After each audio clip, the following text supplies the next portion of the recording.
business is about solving a problem. Yet, even if you have the best idea in mind, how do you know that you are solving the right problem without spending too much money and hours creating the perfect solution when you don't even know if people will want it or want to even buy it? This is where MVP, or minimum viable product, comes in. With the help of two amazing experts, we will shine the light on MVP. What is it? How to create it, market it, budgeting, and more. Welcome to the Mary Poppins of Startup Slideshow. I'm Naily Makangu from Athena Leaders. As a tech consultant and startup advisor, I will share with you the answers to the burning question that you might have on your way to Series A+. Subscribe and tune in every week for top tips and to meet amazing guests, startup founders, investors, and more. More importantly, sit back, relax, and enjoy the show. MVP. But first, let me introduce you to my wonderful guests. We have Shebnem Elif Kojaolu Ulbirich. She's the founder of Berlin-based strategy and product consultancy, Contextual Solutions, specialized in fintech and legal tech, a fully qualified lawyer, and has over 15 years experience in business development, project management, strategy management, legal, regulatory topics, you name it, she's probably done it. She's a design expert and an author of several books. We also have James Hodgson, UK CEO of 300 Brains. Some of you have probably seen James on my profiles and also on the live show, as he's a mentor on the one-to-one tech product mentoring solution that we provide. With over 20 years experience in tech, product management, and sales, James has gained extensive experience in the startup world, from developing products, scaling businesses, building communities, managing events to fundraising for startups and beyond. James and Elif, welcome to the show. Let's kick things off with a very simple question, but I'll probably just warm our audience. What is an MVP? Elif, after you. Sure, and thank you, Naily, for the invite. It's a great opportunity to be here, connecting Berlin, Madrid, and London ecosystems and talking among friend experts. It's great. And also you pronounce my name perfectly, so thank you for that. Thank you. Which is always a challenge, I'm aware of that. So coming back... I did practice. I can see that. So coming back to your question, an MVP is actually is explained in its name, but it also sounds a bit more complicated than it is. And MVP is a functional prototype. It's not a prototype, but it's a functional prototype, because a prototype is basically a hollow box, an empty box that doesn't include anything. It's just a representation of a product. Is basically a screenshot, is a demonstration, and whereas an MVP is a functional product, and you can see the functions, you can use it, you can test it, and the aim is to basically provide quick feedback to the product to see if there's a market need, if there's a market gap for the product or not. So it's basically a functional prototype. Brilliant. And James? Yeah, well, likewise, thank you, Naily, for the invitation. Delighted to be on the show. Yeah, I mean, I obviously agree with everything that Elif has said there. I think when I'm working with startups, a lot of the time, what we're looking for from the MVP really is to view it as a scientific experiment. That's the best way to think about it. What is the hypothesis that you're testing?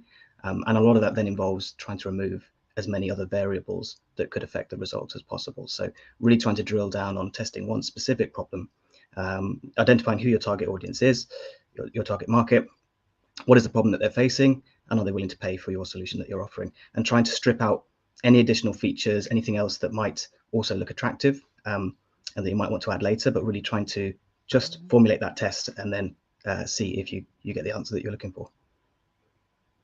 And you both work a lot with startups and obviously businesses in general, those who are in the process of creating those amazing solutions. And obviously we are talking about complex problems. It starts with a vision of solving a problem, but of course to go from vision, solving problem, how do you break down something that's very complex and very difficult to even explain and get people excited about, yet you need to start with something very small. Now, before we really dig deeper into that, it would be great for that if you can introduce yourself a little bit more as well. Just share a bit about what you're currently doing, just to help our audience to position you in this discussion. I assume I go first. Yeah. Discrimination. So, as you said, we have like this 360-degree consultancy that helps fintechs, legal techs, but also other platforms to conceptualize their ideas, to bring their ideas to market. And why is it 360 degrees? Because in a startup, everything is connected. It's like the human body. So, you cannot think about the heart without the stomach or the brain, or, everything is connected. All cells are connected. And it's the same in a startup. So you cannot just say your arm hurts because there's a problem with your arm. You also have to check the blood, the sugar, and also other values, right? It's the same in a startup. So you have to basically align the culture, the business idea, your value proposition, how you deliver the solution, what is your solution, what differentiates you. So everything comes together, but also how you work on it, who works on it, who does what. And all these, actually, the answers to all these questions streamline your process, streamline and conceptualize your product. And this is what we work on. So basically, we look at all aspects, not just one, not just say, okay, this is the product, and we just look at it from a technical perspective, and we give you the solution. No, especially in regulated products, there's a lot of complication. The stress levels are higher because the competition is higher, and also it is harder to launch a product quickly. So you have to look at everything. So you have to align your business model with regulations, and then strategize according to that. Create a business model that is competitive, but then also adjust your budget, because there will be a lot of technical providers that you have to share your earnings with, right? So you have to look at the problem from multiple solutions, and because it's a stressful and competitive product, you will also have to align your culture. So you have to see who you get on board, who you work with, and this is what we do in a holistic way in our company.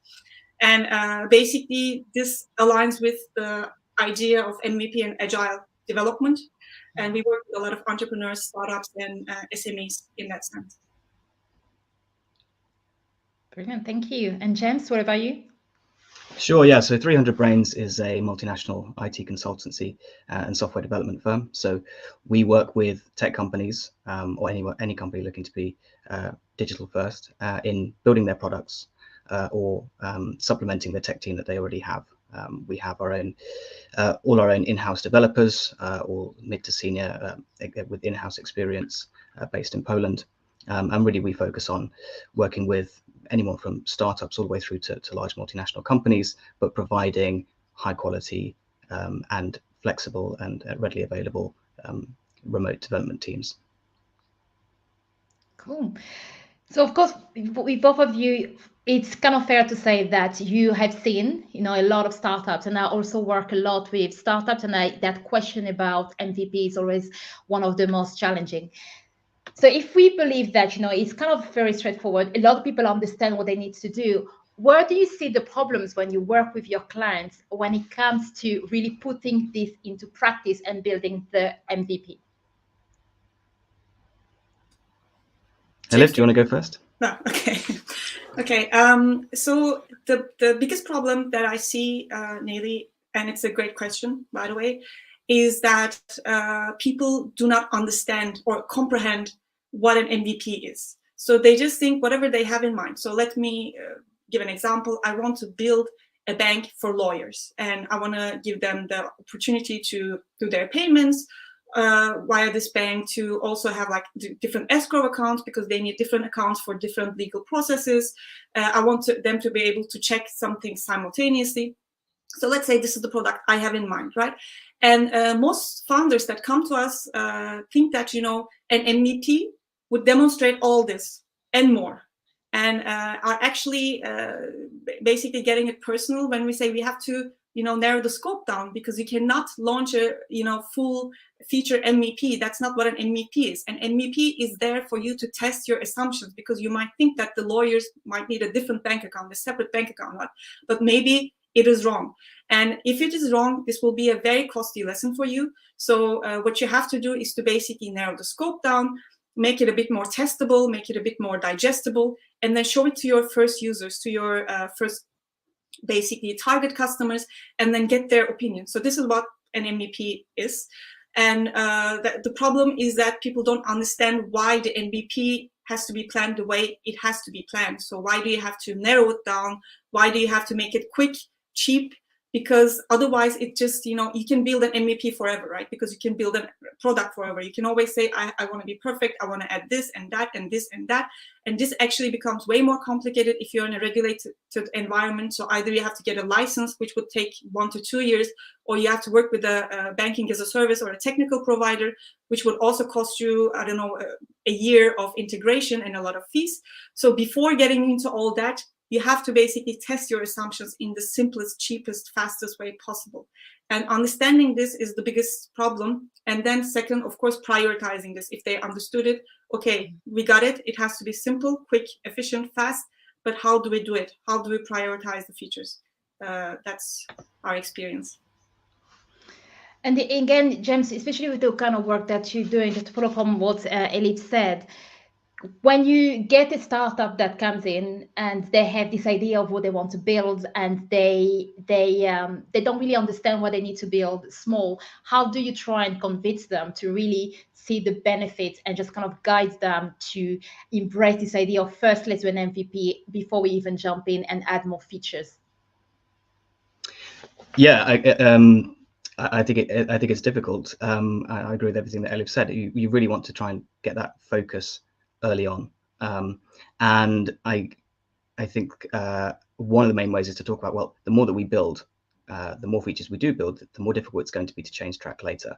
So from everything that Elif has said, it is a case of trying to position yourself with the best possible product that you can then grow and expand rapidly later. If we build lots of features immediately, then that's going to be more difficult. So sometimes it does require from us as well, taking a step back and saying, really trying to get the feature list in order of priority, and seeing what is the first thing that you really want to test with this product.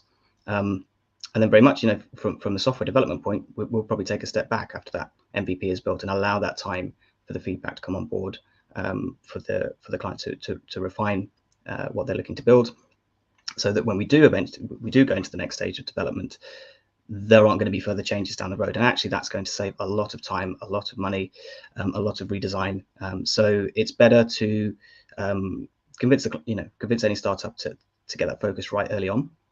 And it's difficult because founders are going to be passionate about their product. They're going to be obsessed with their product. They're going to want to show everything it can do straight away, and that's totally understandable. And investors like to see that passion from an early stage as well. But they would also like to see that you've done that research and that homework, as Elif was explaining, to make sure that that you've got a product that people want, and that is then in the right position to expand it later. And just to expand on what you said, especially on the software development for those who are not in the background, and because you've mentioned that it can be really costly to change things in the future. And that's one thing that a lot of startup founders, especially those who do not come from a tech background, might not really appreciate. So imagine developing a software is a bit like building an engine of something. So if you wanted to build a 2-seater car and you start building the engine, and then you later decide to, it's better to go for a sport car, and you are probably doing like a Toyota, what you need to do will be to go back and change the engine. And the amount of time, imagine if everything's already built, even if it's just at a very early stage, it becomes a lot more difficult because you need to first deconstruct everything that you have, remove the pieces together, and then you can add to it. So this is why it's really important to start really small, testing, making sure that which car do you actually want to build. Of course, a startup grows and pivots, but that really helps you to understand a little bit more about what the market wants, and then you move forward. Having said that, though, it can also sound very simplistic. And another thing that I picked up from what Elif said, and I also know that a lot of startups do ask that question, is how the hell do you prioritize when everything is really important to you? Elif, that one, I think that would be really good for you to take that first. Sure. I will answer it in the most lawyer way possible. Depends. So it really depends on what you're building, depends on the environment that you're in, depends on also the economic conditions, the country that you're in, the time of your build, the time that the deadline that you have in mind, you have to really consider everything. So this is also coming back to why we work the way we work, like 360 degrees, holistic. Always look at the full picture, not just one small part of it, because that will be a costly lesson if you don't. And when you look at the prioritization, I think it's really important to differentiate that the regulated products, the regulated digital products, are a bit harder to build than unregulated digital products, because unregulated digital products can be built within overnight, an MVP, because it's a testing product, right? Which means it is addressing a closed community. So you won't be doing a PR campaign. You won't be announcing it online. You would just be like inviting a handful of users that you think are relevant and hopefully are tested before. And you would just ask for their opinion. And depending on the product, if it's like an unregulated product, like I don't know, like an e-commerce product or another tech product, you can build it overnight, in a week, in a month or so. And it could be very simple. And you can then really focus on the functions that make you different. So if you're launching a product that has never existed before, you can actually just build this thing that is showing what you're building. So basically, the MVP has to give the understanding of what you're building, right? And this has to be relevant. But if you're building something that is already existing, that is already out there, so if you're building like the 98th neobank in the UK, right? Then you cannot just launch the MVP the way it is. You have to also, the MVP has to reveal the features that differentiate you, because in the end you want to test it and you want to get like a real opinion, a real validation of the market, and that can only be achieved if you can really show what differentiates you. Is it your fee structure? Is it your UX, which is not necessarily a USP, but let's say it is, or anything else that has to be included in the MVP. So this, of course, impacts the prioritization of the MVP roadmap. And also one last thing to add is that an MVP is not like a one-step thing. You can build multiple MVPs, and successful products actually have this MVP 0.0, 0.1, 0.2, until they can reach a point where they are comfortable with having like a bigger user base, and then you go to the launch. So you don't have to worry about, or if I miss this, then users will misjudge me. You can always improve and differentiate it in the next round or the next role. Yeah, and I don't think. Sorry. Yeah, go ahead, James. So I was going to say, yeah, I don't think you can overestimate the power of just talking to your potential customers at every stage. So even well before you start to actually decide what's going to go into your MVP, talking to them about what you're looking to build. Seeing what gets them excited, because sometimes it might actually be some features that you didn't think were that important that are actually the things that they highlight. And if enough of your potential customers highlight that that's actually what they would really value, then maybe you can pivot towards that. So having that conversation well before, or many conversations well before you start, but then continuing those conversations with the first version as MVP, as Elif said, with each iteration of the MVP, with each iteration of the project, just getting that customer feedback and seeing, actually what they value the most, because that's going to be the thing that sets you apart. Yeah, definitely. And what I love about this as well is, when we talk about the MVP, on one side, we've just talked about this idea of having a feature list and prioritization, and how you'll do that, and see how the market guides you on that as well, and how you do the research. And it does makes me think, because sometimes when people talk about MVP, there's a high focus on the actual development side of the MVP. And it will be good if we really, really get people to focus on the purpose of MVP. And it's not just for the development, it's actually more to validate your idea. And when you think about how to do that, it's pretty much thinking about what can you put together quick and fast to be able to get to that stage. Yet, one thing I wanted to touch on before we go to the slightly unregulated startup is the regulated one. As you've mentioned, Elif, is when you work in a slightly regulated environment, especially depending on what kind of area that you are working on, or what's your product, it can be a little bit difficult to get launch the MVP and get real feedback without having to put certain feature in it. Yet the more you spend on certain aspects, that could also increase the budget. So how do you navigate that when you work with startups that might be strapped on cash, yet for them to have a very solid MVP, they kind of need to spend a little bit more, especially because it's a more regulated market? Another great question, also underutilized, unfortunately, in the startup market. I mean, there are two aspects to it. One, you have to be regulated. Let's assume that you have to be regulated. But does this mean that you have to get a license yourself?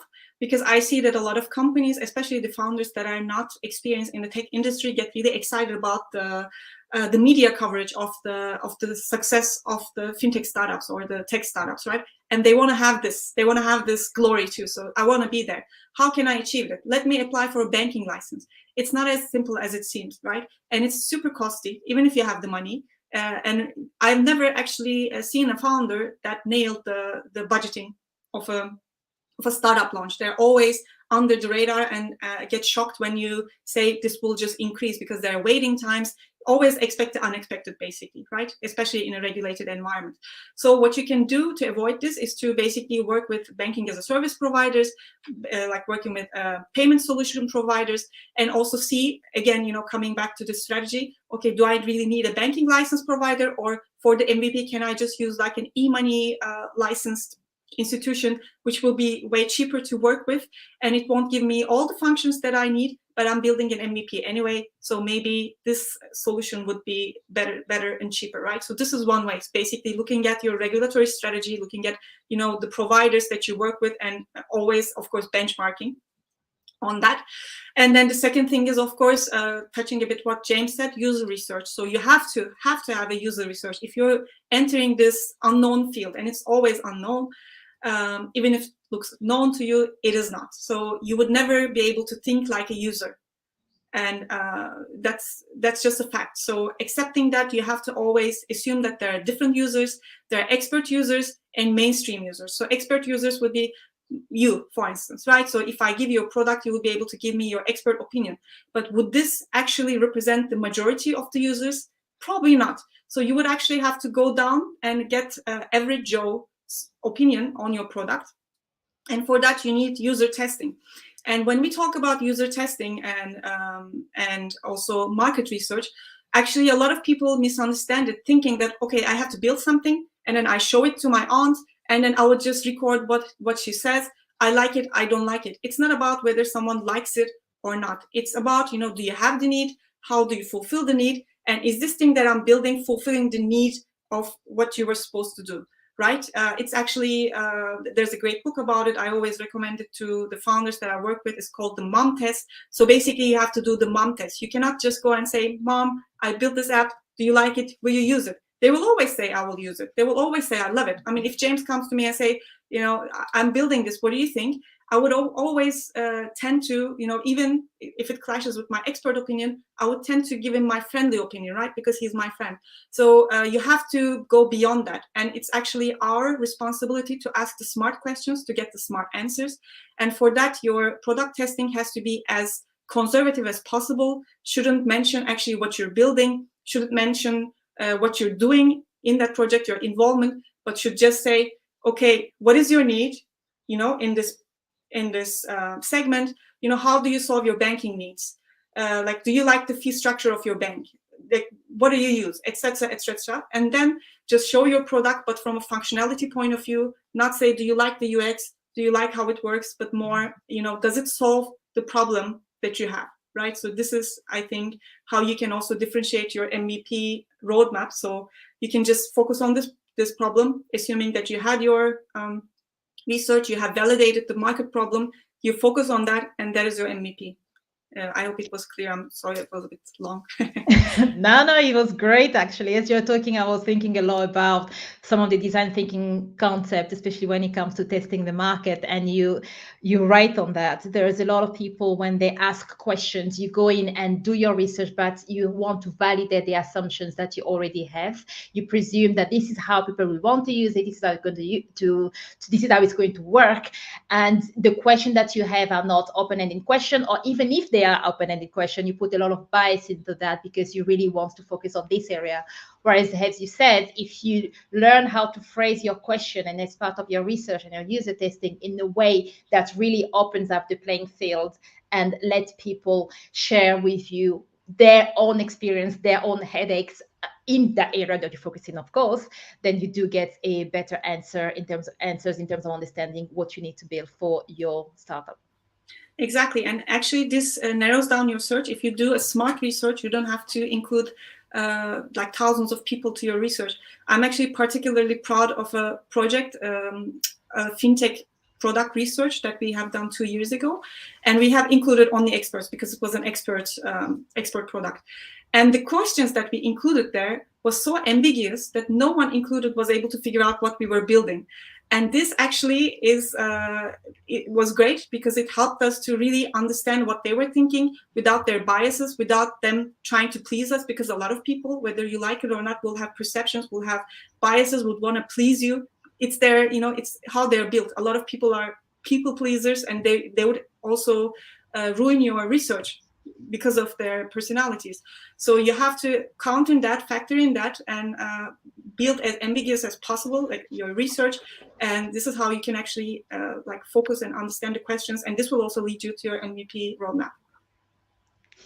And I love what you mentioned about people pleaser, which is sadly a flaw that comes with just being human. I guess if anyone's watching this episode or listening to this episode, and whether you are a startup or not, then I will just say, please stop saying yes when you don't like something that someone I want to ask for feedback. In fact, it might sound harsh, but you're really helping us in that respect. And for anyone else as well watching this, do remember that we are running monthly one-to-one tech and product sessions, and we have amazing our guests and also other tech experts that comes in to really help you navigate the world of startups, MVP, scaling, and pretty much everything that we are discussing today. So do sign up. We have one coming up in January, February, and onwards as well. Now, going back to this idea of the MVP, and again, how to structure it and why the market research is important, we talked a little bit about the regulated world and also a bit on this idea of budget and cost and how you can protect yourself with that. And I've got a quite interesting question for James, as this is something that a lot of people have been asking me as well. And I spoke to an accelerator yesterday, and for them, whenever they have to work with startups, they really struggle to help them navigate the budget when it comes to building an MVP. Sometimes, they say it can vary from, 2K, 5K, 20K plus. How do how can you explain this variation in the budget of how much you need to have to build an MVP? Yeah, I mean, I have to give Elif's answer again. It really depends. It entirely depends on the market that you're in, the type of product that you're building. But I do think that most, certainly if it's a digital product, mostly you can build it very simply. If you want to really simplify it down, you can look at no-code, low-code solutions to just get that immediate test out there. And of course, then you can make as many mistakes as is necessary while you get that user feedback until you can refine the product to actually take it forward and come work with someone like us to build then something which is much more much more your own code that you can take forward. So I think that's a very difficult question to explain what's underlying the difference. But I would say it is worth trying to see what is the quickest, simplest way to get the answer to your question. So if it is a physical product, obviously that's going to require a lot more time and research, I would imagine, to roll that out. But if it's a digital product, there are tools you can use out there to test something. I actually was listening to a founder give a talk yesterday who's in the generative AI space. Built a fantastic product, but he was saying that within their company, he's a non-technical founder, but he was able to create and launch different MVPs for apps that they built on top of their product within a day, just by using a set of low-code services that are available to use, and they're able to then test those in the market. So he was talk about, building a different MVP, every month or so, just a day's work to roll that out. And that I think is a great way to look at it. If you can do that. I think some of these low code solutions can be quite difficult to get your head around the first time you use them, but if you can do it, I think that's the best way to test it. And then as I said, you can go to a different version, as Elif was saying. Yeah, I guess I love low code and no code solution. I think it's really a game changer when it comes to the landscape of startups, especially to help them to validate their solutions. Having said that, though, I love also reading the slightly more technical threads when it comes to low code and the headaches that the tech people are now having, especially when it's helping founders navigate the transition from an MVP based on low code or no code to actually the full version. Do you have any stories or any issues that you've seen with people assuming that anything that's built on low code can just scale on low code, and when you need to rebuild that, it becomes a headache having that discussion? I've not seen any particularly bad examples of that, but what it does allow for us is we can see exactly what they want to achieve with the product. But yes, it would need to be completely rebuilt to take it forward. So I actually am quite positive on using those types of services to get it to that right stage, so that when you're ready to scale, you can scale quickly. So I don't know, Elif, do you have any examples? Well, you sound luckier than we are. No, I mean, it's just, of course, working with different types of founders from all over the world. You see, actually, people have different expectations when it comes to an MVP, when it comes to the product.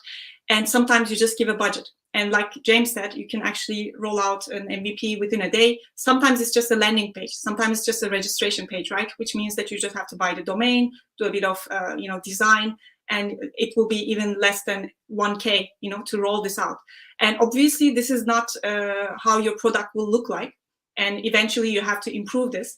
And then, of course, we see some founders being shocked that, of course, there's a big difference between the very easy prototypish MVP versus the real full feature set product. Because, I mean, obviously, you would need a lot more coding, a lot more planning, a lot more time to develop these solutions.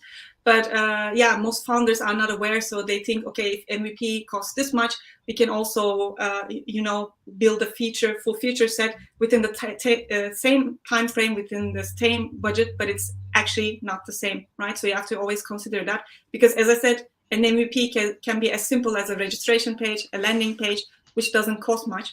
And actually, talking about giving examples, Airbnb's MVP was just a landing page that allowed some conference speakers to register for a bed and breakfast in San Francisco for overnight. And this is how they tested it. And look at how Airbnb looks right now. And I think this gives a perspective of how things change. And of course, you wouldn't be able to, use the budget, the MVP budget that you use for like Airbnb MVP for the, Airbnb that we are using today.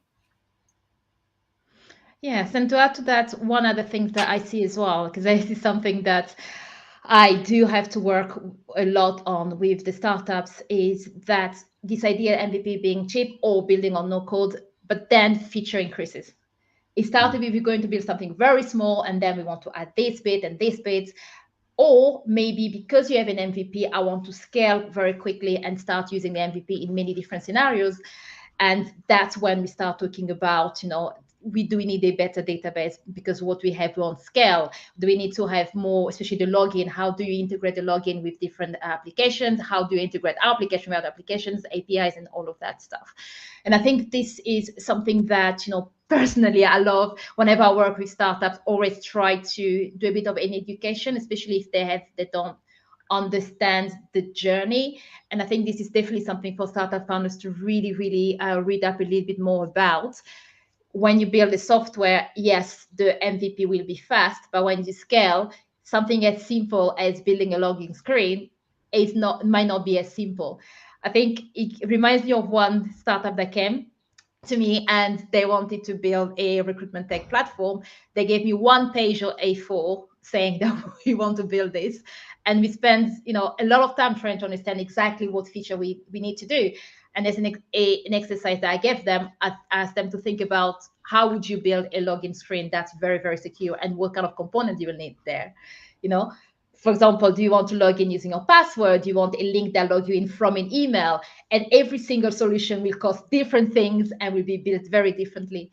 So that's why it's really important, again, going back to everything that we've been saying, to really focus on what is important to you, the features, the research. More importantly, if you want it cheaper, keep it as small as possible in a way that validates where you are going. Now, the other question that I have is, especially as you work, Elif, not just into this area of which not just the development, but you also mentioned that you work into the holistic view of the startups.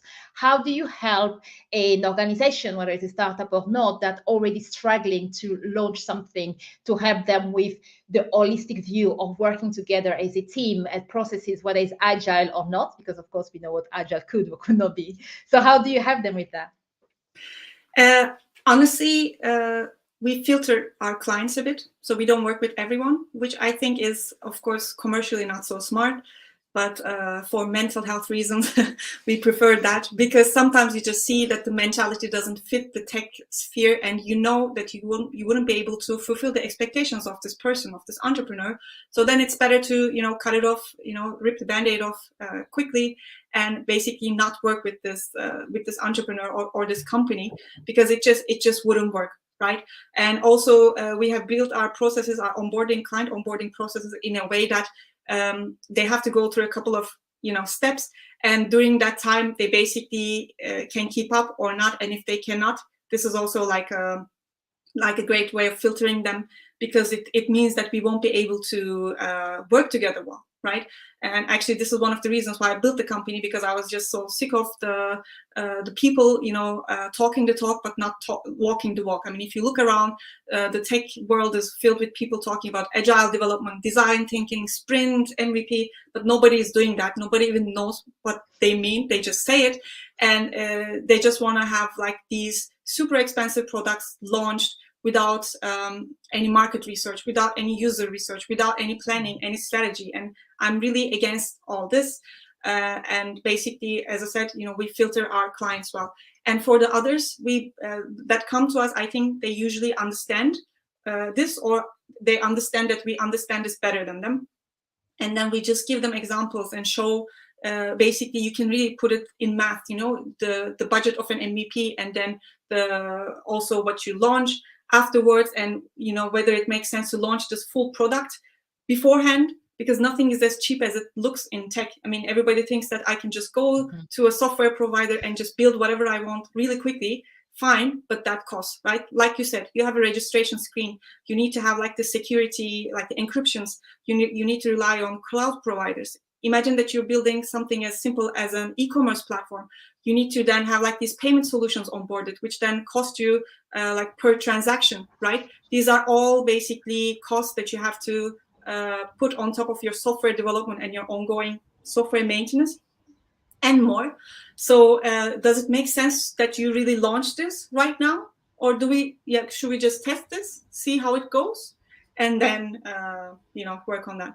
And another method that we use is to basically offer most of our clients like a free workshop to just align on their values, their mission, their goal, their USPs, and to have like a very basic user research, even if they don't want to, you know, enter like a full user research. So we kind of force them to that.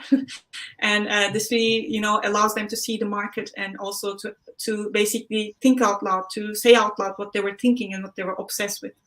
So I think these things help, just to have like this workshop. What are we building? Why are we building it? Who are we building it for? What are our differences from the existing solutions?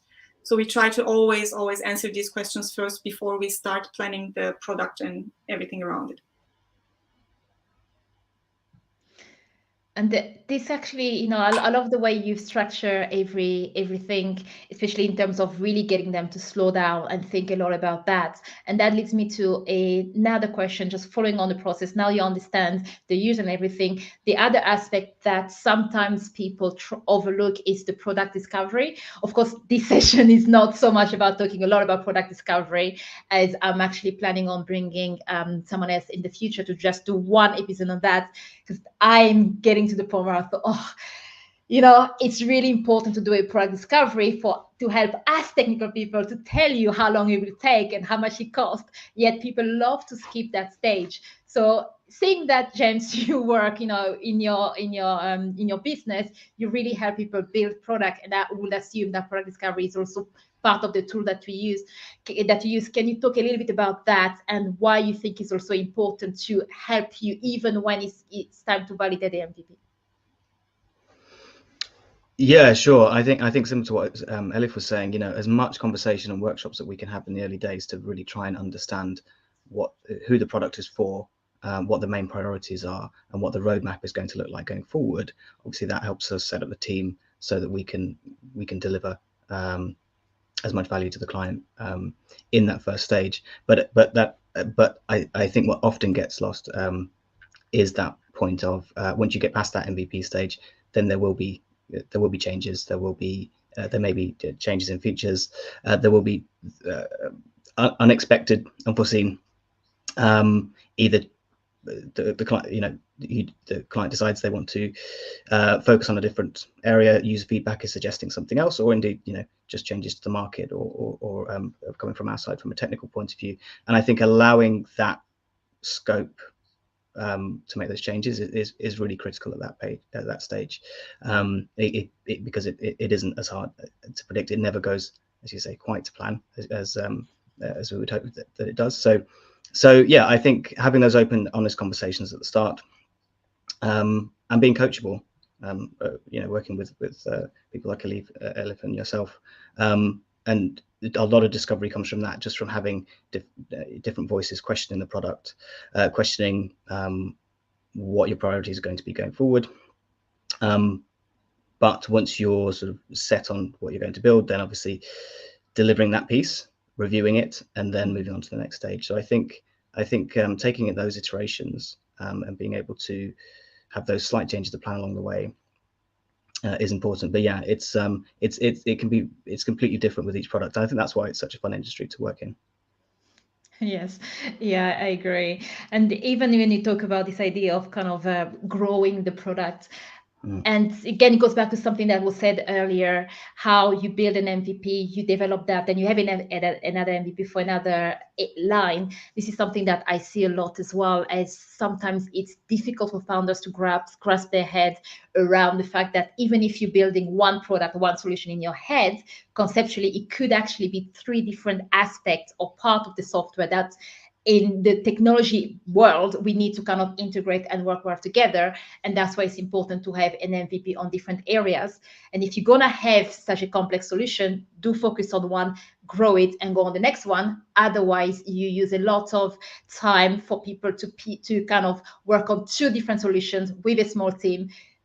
This turns into building a first version, but still under the name of MVP. And that's create even more confusion, slows you down. You spend a lot of energy, a lot of money, and might not be good for you. Now, on to the great part. Before, as we're getting towards the end of this episode, I would love to leave on a very positive note, not just for us, but for the listener as well. As you know, we are all passionate about this idea of startup, the world, and MVPs. Can you share with us a success stories that you've had with your clients, helping them build an MVP?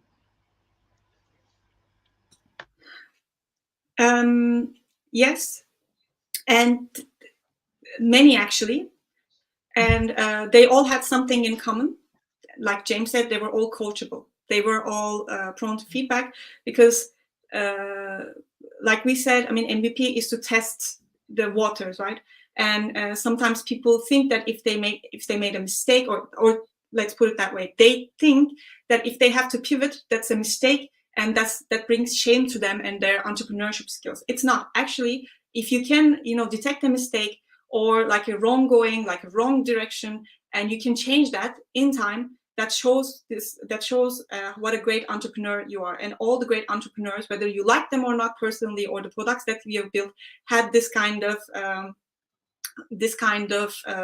like specialty. They were able to spot, like they were always on top of what they were building, and they were able to spot, the wrong direction quickly and pivot without making a fuss about it. We pivoted, and then we found our our perfect product. It works perfectly. And if you just read all these biographies of these founders, like Peter Thiel, from 0 to 1, also talks about how PayPal started as something else and then turned into a totally different thing, and look at it, how it grew. The same with N26, whether you like it or not, the German neobank. It's the same. They also started as a different product, and they're one of the most known fintechs in Germany right now. So you can always populate this example, and the key is to understand that this is like a testing phase, and you are, you're okay. Nobody would judge you if you spot something that's going wrong. This is exactly what it is for. And the founders, like some of the founders that we work with, and they had no tech experience whatsoever, I have to say. They were entrepreneurs coming from very traditional business lines. They were quickly able to understand that, they didn't know what they didn't know, right? And we were able to explain to them that they're not our target. They're not their target clients. They're not their target users. And that's why what they think or what they want doesn't matter at all, right? And after understanding this, they were really able to enjoy the process of, user research, market research, talking to users. And they were telling me, oh, this is such a joy to talk to people and then understand what they really want. And then they were able to pivot it in a way that, they were, in a way that the product was reflecting what the market needed. And they built it, and all successful, everyone happy. We're still in touch with these people, sending them Christmas gifts, I don't know, like meeting every once in a while. So it's more than a client, because we have shared the success story, we have shared the learning curve, and this is like one of the best examples that you can have. And like a last closing remark, actually, from my side, is for the founders to understand that MVP is also a testing period for them. Actually, when they say that they want to build something and that they're working on the MVP, this is also a time where the VCs, the regulators, and their customers are, seeing how they work, right? So if you say that you're building an MVP and then the MVP isn't launched in like 2 years, 3 years, this also shows that maybe you're not as focused, maybe you're distracted, maybe this is not your main job, maybe this is a side gig, etc. So people are also actually looking at how timely you work, how focused and passionately you work during this MVP time. So also consider this as a dual testing period, and just try to focus as much as possible. And I love that. Thanks for putting that in there as well, because I think it's really, really important. And I'll definitely emphasize the last bit. If you've been working for 2 years on an MVP and there's nothing out there, then do take a break and go backwards. Don't keep on going, because sometimes we're worried about sunk cost, but sometimes, not having launched something in 2 years, even something small to test the market, is definitely a red flag. Yeah, absolutely. I agree with all of that. I think for us, the good use cases that come to mind are always where the client is completely focused and dedicated to creating something great for their customers, and they really want to get to know, understand their customers, understand what their priorities are, understand what their needs are. That due diligence has been done. As I said, they've tried their best, hopefully, to overcome that confirmation bias that we've been talking about. And then where we come in is that they trust us to deliver that. The brief is thoroughly researched enough that we can help them. We can really take charge of the tech and deliver it to that, and that they test the product as a user and think, is this what my users are going to want? And that's where I think we've seen, we've personally built, very complex fintech MVPs, banking apps, for example, in a few months that have been able to get rolled out and get users on board, because again, we've worked with clients who are passionate about helping their own customer. And I think that will, if you have that dedication, then you are more likely to execute, which is I think is what Philip was saying. I mean, that is the difference, that those who want to get something out there and execute and test it thoroughly, we'll push it out. So yeah, I think there's lots of great examples of MVPs out there in the market, and yeah, it's always exciting to work on those projects. Oh, definitely. And I guess this is one of the reasons why I love working with startup in general. And I do a lot of work as well with early stage, pre-seed, seeds, all the way up, just as I love to help them, guide them towards, in these challenging areas. And again, if you know a startup out there and you're listening to this, do get them to check in on our one-to-one tech and product mentoring sessions, because I'm sure that you probably bump into one of my speakers today on that event, just to help you up, especially giving you ideas on how to move forward with your MVP. That remind me, James, I don't know if you remember from our last session, there was one chap that wanted to build something to help with harassment and tracking in a way. And when we looked at the MVP, he wanted to focus more on the bringing some aspect of cybersecurity. But if we're talking MVP, is that the right focus, especially when we start considering the cost of building something when he hasn't tested the market? So we spent some time with him to try to help him navigate different areas based on the relationship he already had in the market, the ideas that he had to test, and how we can, build something much quicker, get his foot in the door, get feedback, and then eventually grows as well. It's always the value of those conversations. I think, yeah, it doesn't even have to be your target market. I think the more people that you have those early conversations with, the better you can refine and not just the product, but also helps you refine that pitch, so that by the time you are pitching the MVP, you've done it, a few hundred times, so you know exactly what it is that you're selling. So yeah, I think those conversations that we were having were very valuable. I got a lot out of them as well. But I think for the founders, you have those moments where you can see they're discovering things about their product that they didn't know before. So yeah, looking forward to being involved in the next one. Yeah, brilliant. And thanks so much to both of you, James and Elif, for dropping by. And I'm sure that we are going to be collaborating and doing a lot more fantastic stuff in the startup world to help the ecosystem, MVP, and much more. For those out there who probably still have questions or want to find out a little bit more about you, where should I go? Well, I'm very active on social media, so you can find me on LinkedIn, Twitter, or conferences. And yeah, LinkedIn is the best place to find me, so I'm always open for new contacts and having new conversations. Brilliant. And just to finish off, do remember that we do run mentoring sessions for startups. If you wanted to drop by, get your ideas checked or your strategy checked, or whatever problem that you have, send us a message and drop into one of our sessions, or you can find me directly and I will direct you to our fantastic teams of mentors and also all of the other products and projects that we are currently working on. In the meantime, let's design a happy and productive workplace playground together.